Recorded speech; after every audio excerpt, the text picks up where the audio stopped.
This is the Big O Show.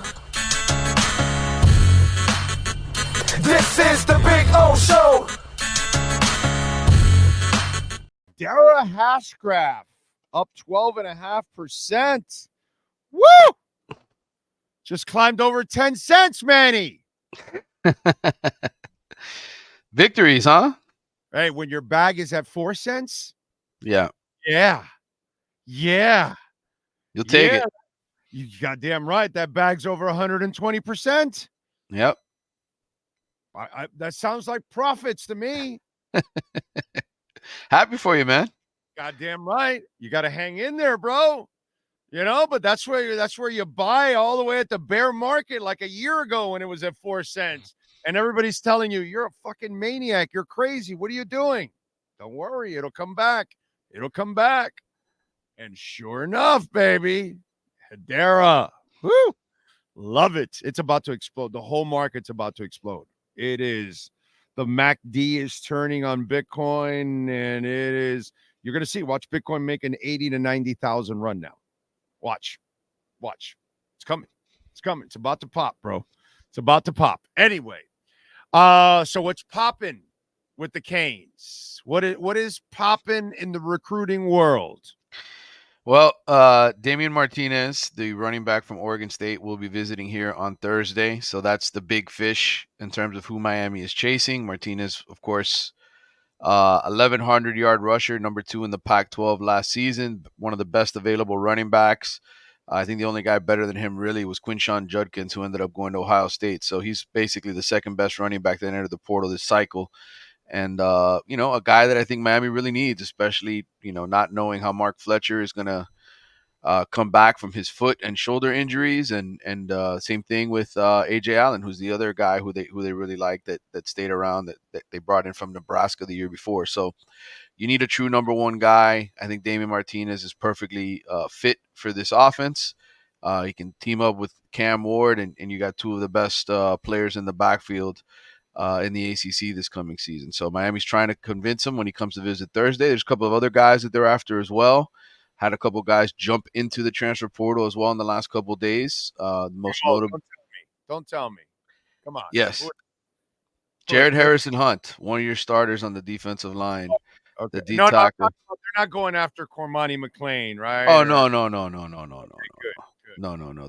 They lost one notable player in Jared Harrison Hunt. Everybody else who's left really wasn't a starter. They were just kind of rotation guys, or just guys that never really even got into the rotation over the last week or so. So, Harrison Hunt was a starter, but I will say that Mario was really excited about the two guys that they brought in to play defensive tackle in terms of transfers that were here this spring. So, one of those things where playing time, the guy's the sixth-year senior, and he's not going to get to play as much because he's going to be part of a rotation. So now you play the freshmen. You play some of the younger guys that you've brought in. Ahmad Moten, who's in his third year.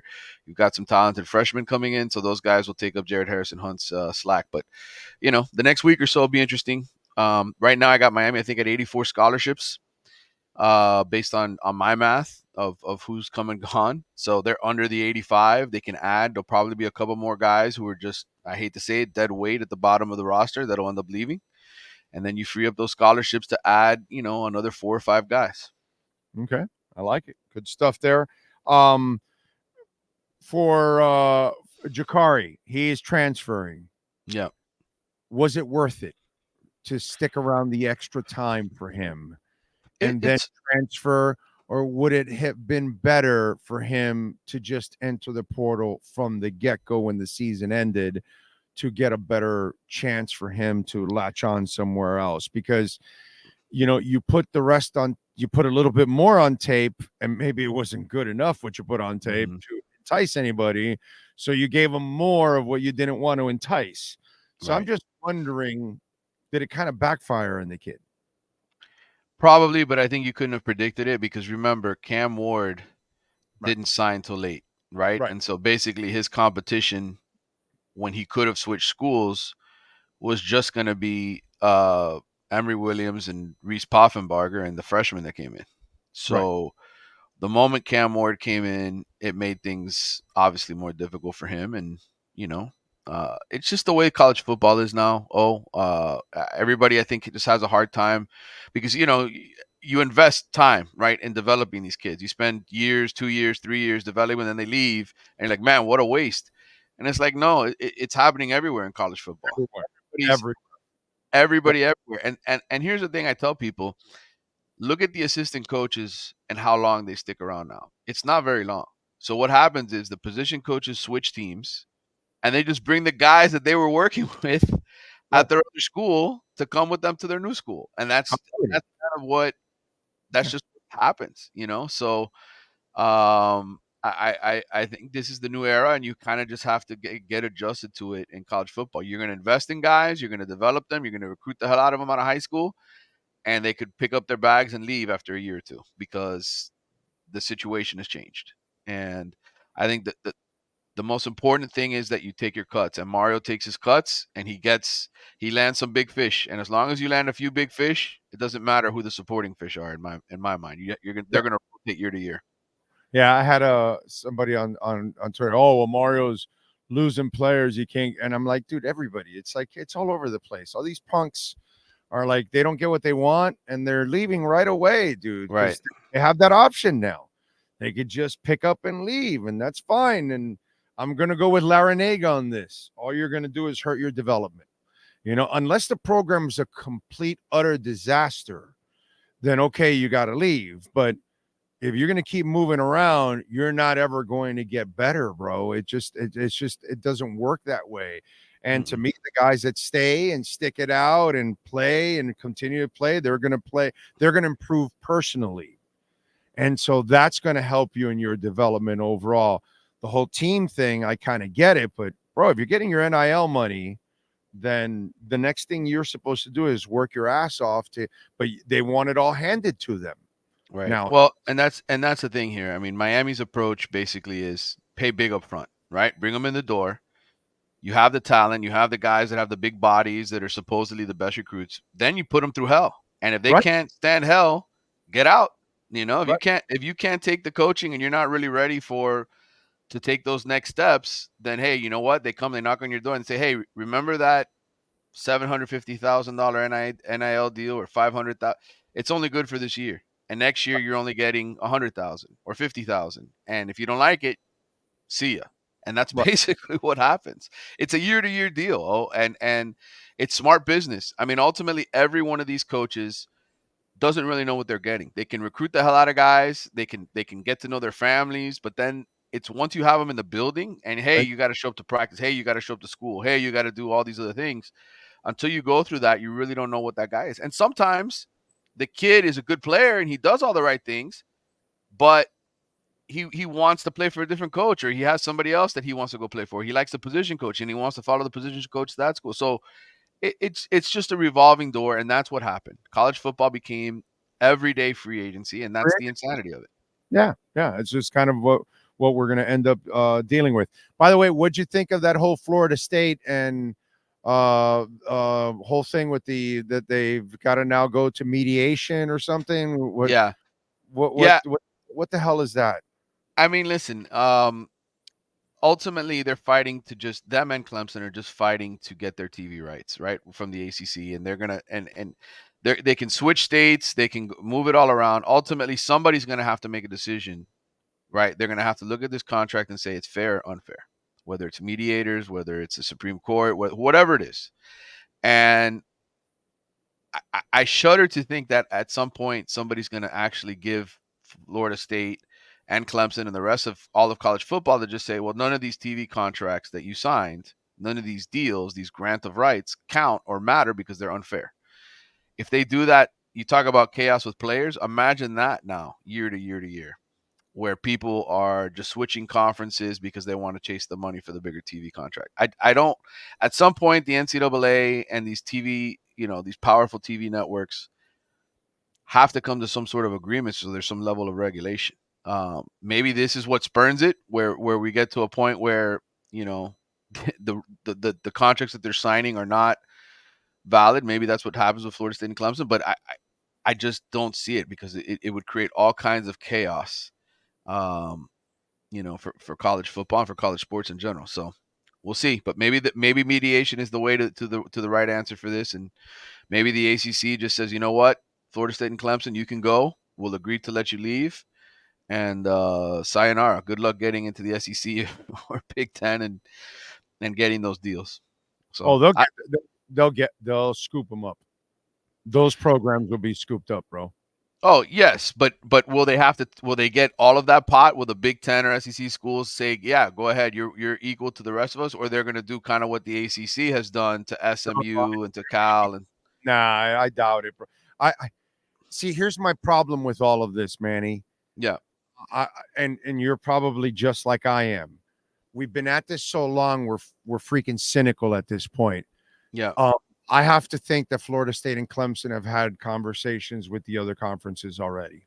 Oh, absolutely, I yeah. have to think that, hey, if you guys get out of it, you'll be one of our partners. And we're talking Florida State, Clemson. NC State, I can see them kind of pulling some shit like that on NC State.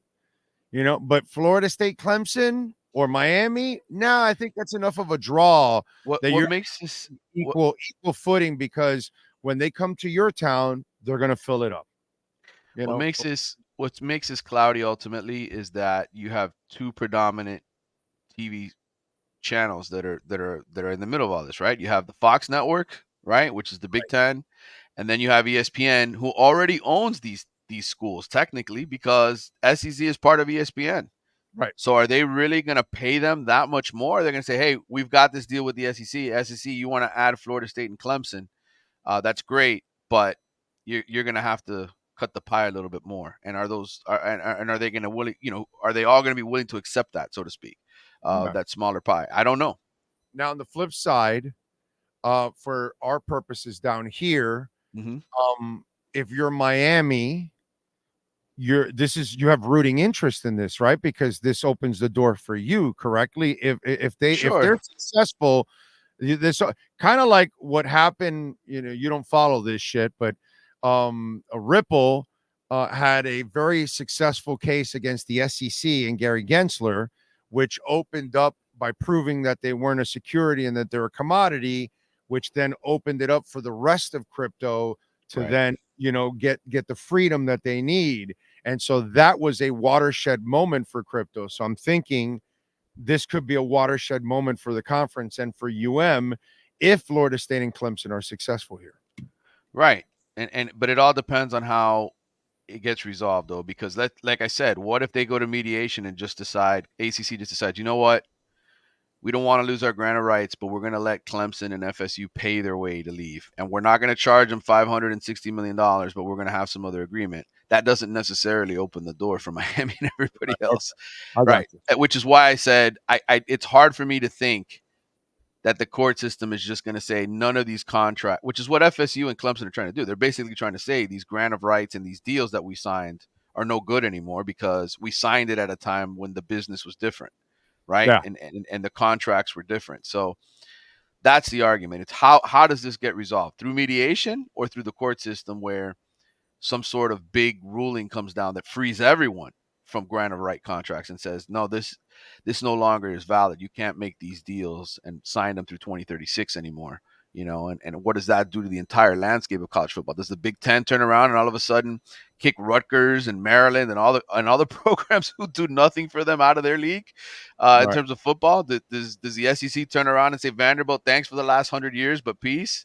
That's the interesting part of it. I don't know that we'll get to that. My hunch is we'll get to the part where the ACC just relents and says, you know what, we added these three other teams in the offseason. We're happy with them. Go ahead and get out of our face. Yep, I'm with you there. All right, what do you got going on in the athletics so folks can check you out, my friend?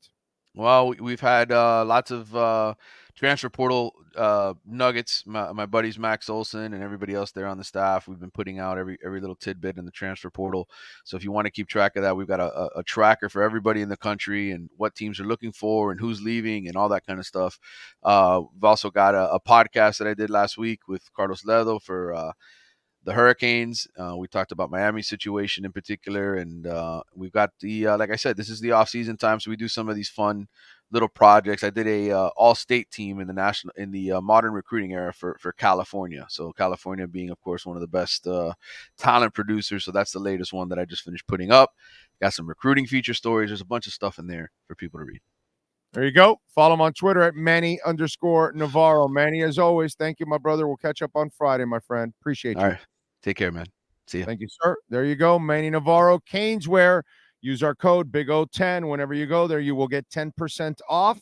And if you don't live in town or you live too far from Caneswear there in Davie, you can order online. And if you order over $99, you'll get free shipping. And if you use our code, you will get 10% off. So free shipping over $99 and use our code 10% off. It's a beautiful thing. Caneswear.com.